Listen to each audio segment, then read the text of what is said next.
So YouTube ad revenue drops 2.1% in Q1.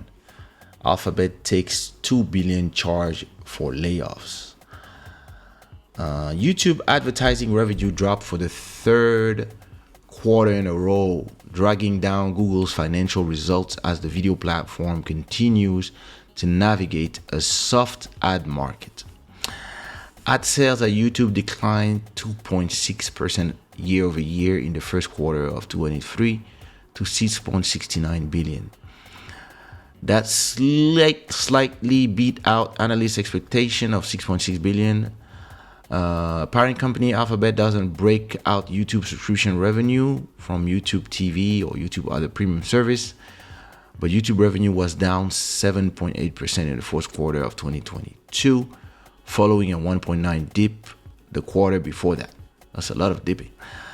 In February, Susan Wojcicki stepped down as the YouTube CEO after 9 years in the role, staying on at Alphabet in an advisory capacity. The new head of CEO is Neil Mohan, previously the video platform chief product officer. YouTube has been pushing Shorts, its short-form video feature similar to what TikTok app offers, in a bid to hold on to viewers and extend watch time. Google has said YouTube Shorts now generate more than 50 billion daily views on average. Starting February, the platform opened up Short to let creators receive a cut of revenue generated for their videos. The company saw signs of stabilization in YouTube ads business on a sequential basis, CFO Ruth Porat said on the earnings calls Tuesday. Bloody, blada, bloody, blada, blada, blada. And then they laid off a lot of people. Over the past 2 years, we've seen a period of dramatic growth. To match and fuel that growth, we hired for a different economic reality than the one we face today.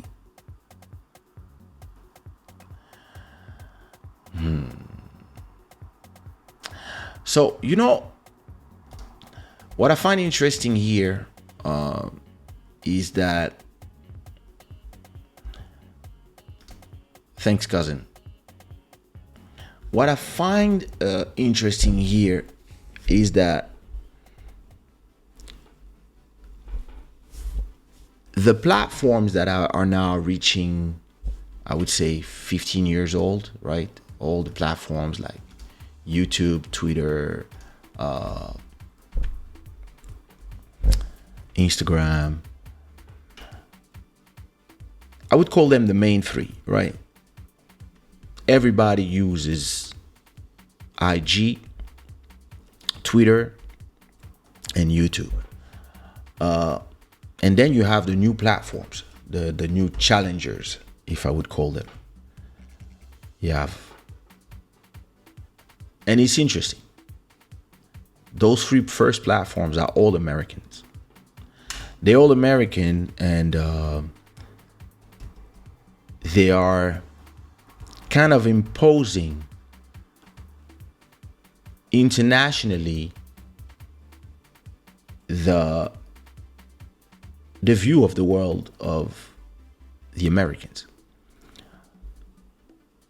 But when you are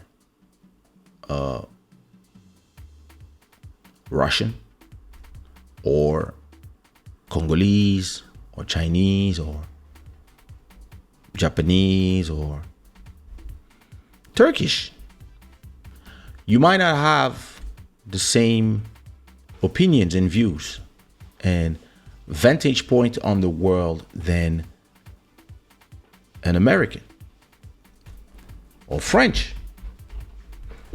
And this is why all these companies, even if they are just global, Master Electronic with a $25 super chat. Thank you so much for the happy birthday. That's 269 Swedish crowns. Thank you so much, brother. You are not the stream royalty because Dantana is at $30. So you're almost there. That could be a good fight for the month. So as I was saying,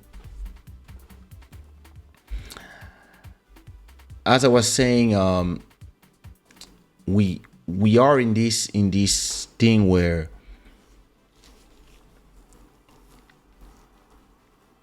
I don't know if this relates, because of course there's an economic it's funny because nobody wants to call it what it is. It's a recession. Like the world is entering a recession, and a lot of the choices that have been made are pushing the world further in there. And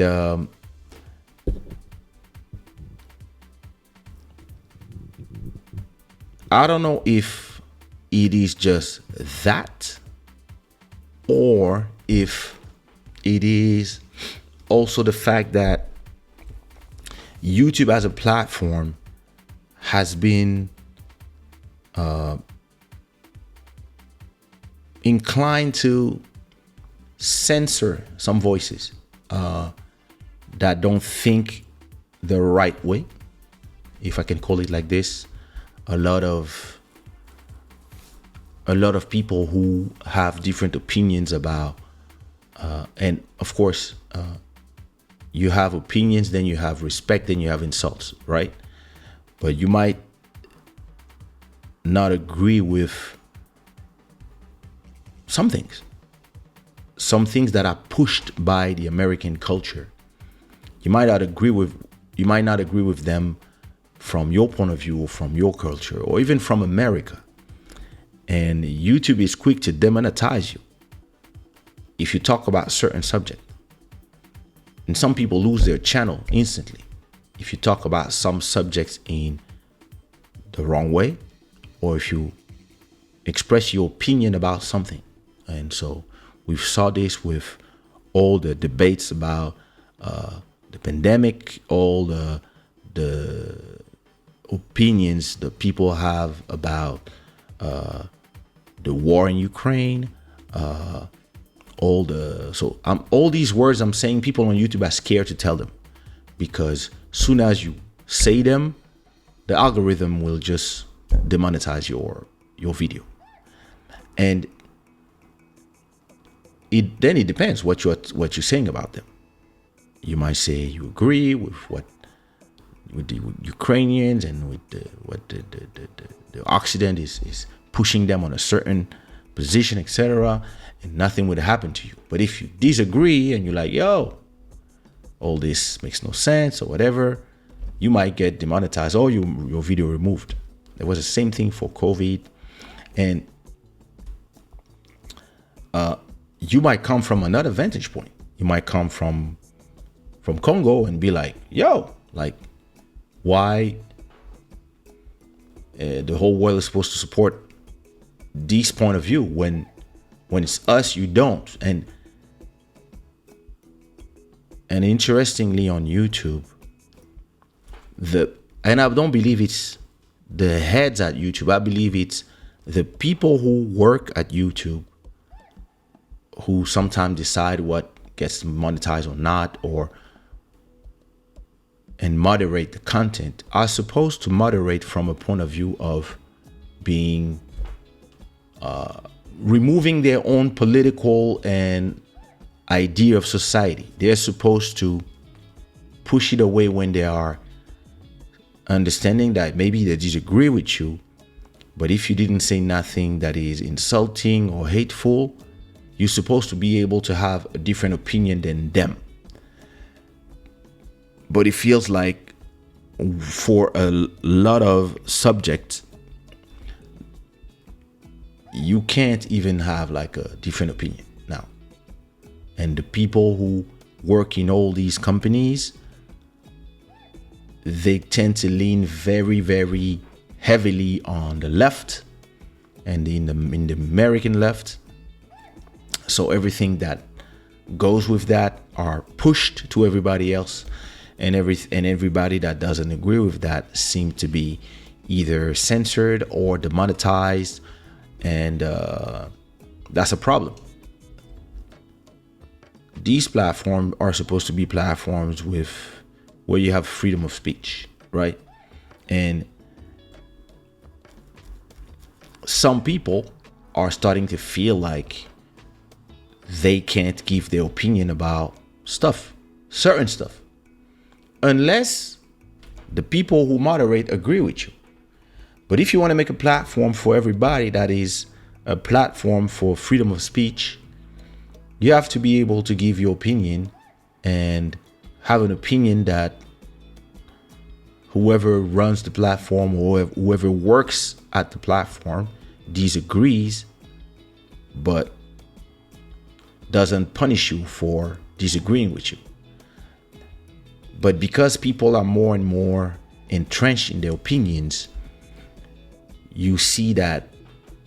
And remember when Dave Chappelle made his comedy show, his Netflix special, and you had people that work at Netflix that wanted to decide what can be put on Netflix or not. And Netflix took the right decision, which was like firing all of them. Listen, we have shows for everybody. We don't consider this offensive. And those people trying to decide how it works at Netflix. And Netflix stood their ground. They were like, yo, listen, you're not happy here, you'll all be fired. Because even if we want everybody to feel respected, when we say everybody, it's everybody, not just the people who agree with you. And this is not something that I believe happened yet on YouTube.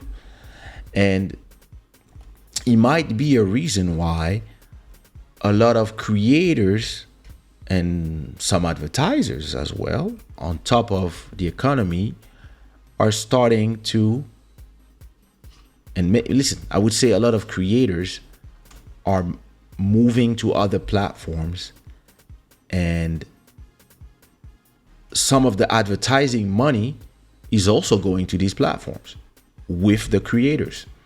And some big creators now are going to Rumble, are maybe going back to Vimeo, maybe going to Twitter. Like some people are just going to Twitter to post videos. And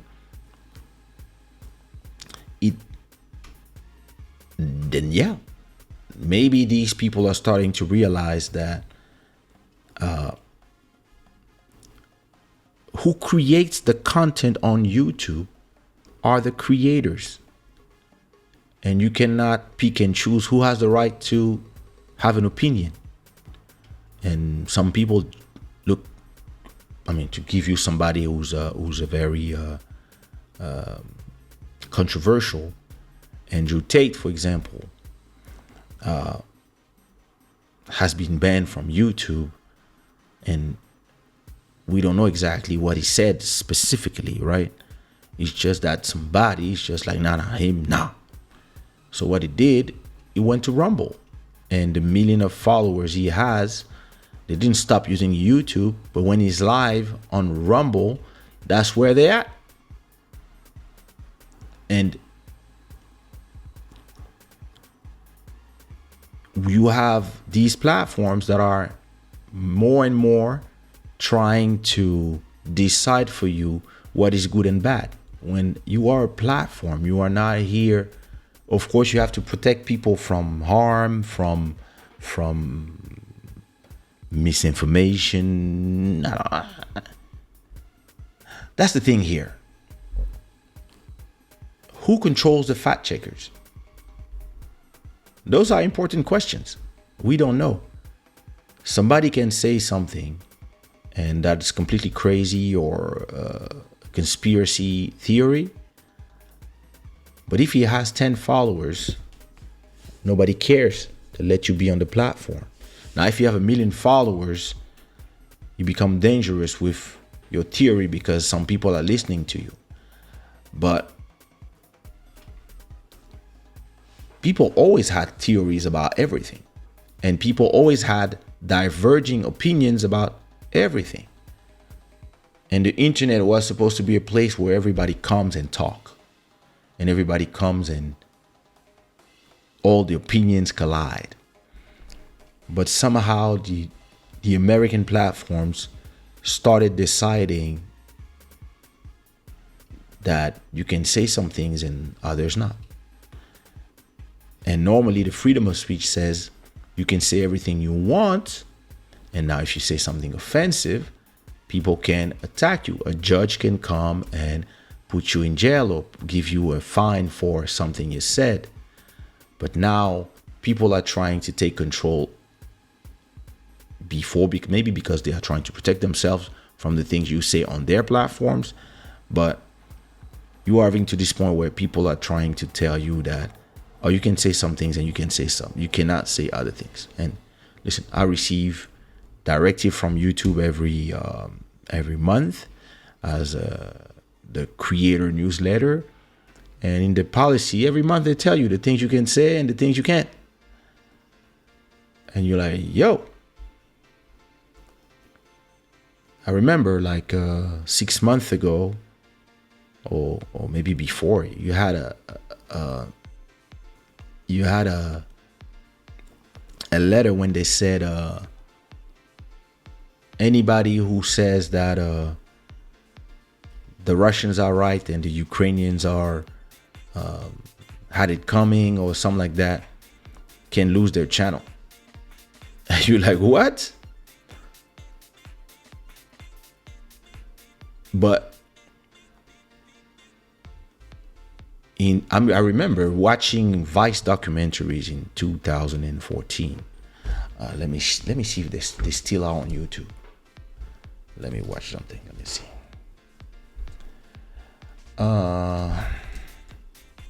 Vice. Ukraine.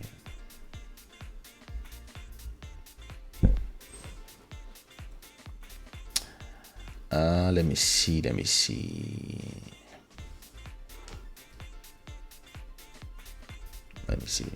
Okay.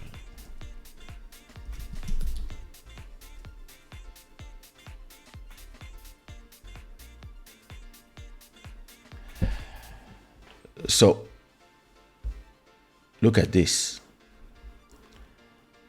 2 years ago, before the war, before the narrative, right? Those were the videos that you could see 5 years ago.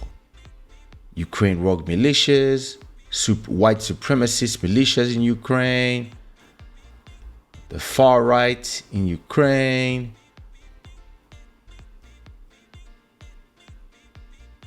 Ukraine far right children camps,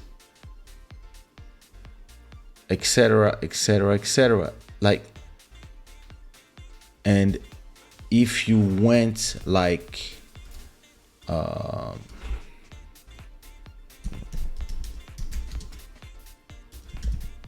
wait, let me see.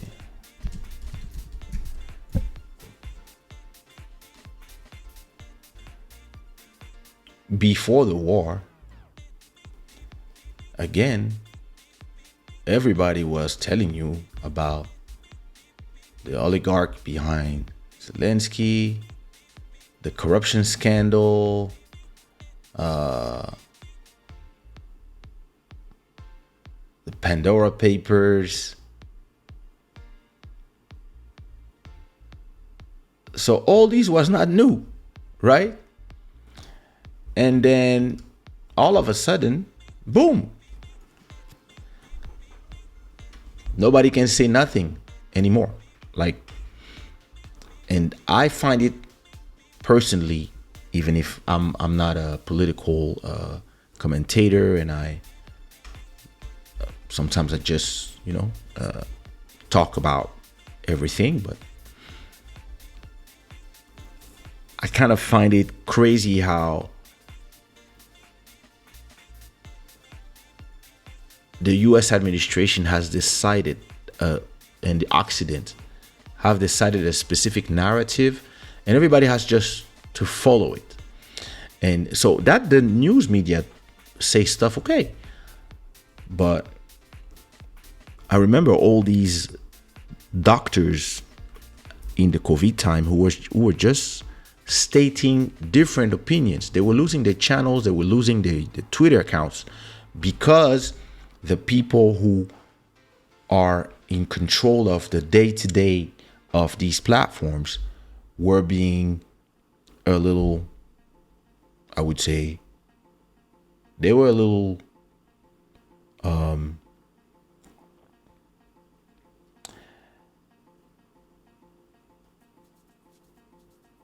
they were in their idea, and they were like just like this, and these people would just remove everything that they seemed it's interesting now.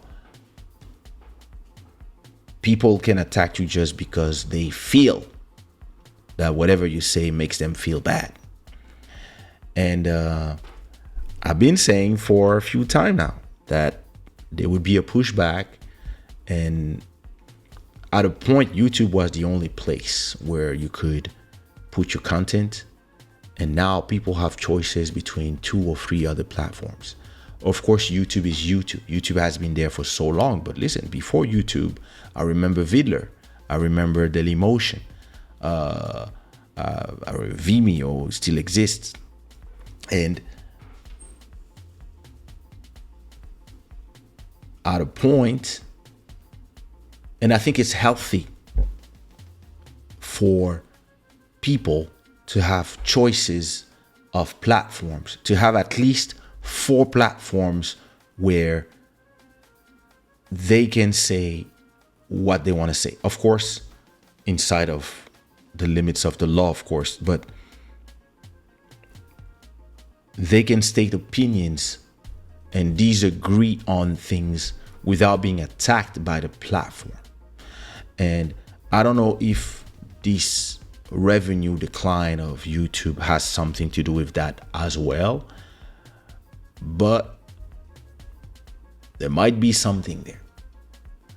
And maybe these platforms are gonna start to ask themselves if they want all the users or if they just want the users that agree with their political views. Or it is a rich place where everybody can talk about and everybody can give their opinion. And in the end, especially in America, only the money talks. Everything else walks. So maybe with listen, let me look at my YouTube studio to see if this video, with all the things I said, is this video demonetized already. Let me see. Not yet. You see, and that's where it's interesting too, is that those platforms, the virtue signaling is starting to take a step back a little bit, because the investors, the people who own the platform, us, do I own Google shares? Yes, I do. So when we look at our money and we're like, yo, why are you fucking with our money?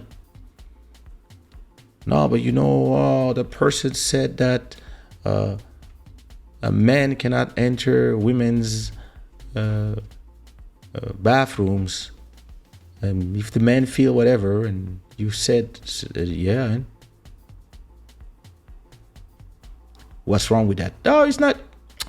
Stop. And that's where we're going, because at a point, when you are given a certain power, whatever group you are, whatever minority or victim group you defend, when you get special privilege and you abuse them, what happens is that you start fumbling with the money. And when the companies start losing their money, they remove the privilege, because in the end, it's all about money. It's all about how many ads are coming inside of a platform. And not all the companies. Listen, me personally, I want the companies to stop being political and to stop having opinions about societal issues. Everybody drinks Coca-Cola. Even the racist people drink Coca-Cola. So Coca-Cola doesn't come to everybody's fridge to say, oh, you're racist, you can drink our drink. No, they just sell their drinks. And that's how it should be. And yeah, we'll see how it goes.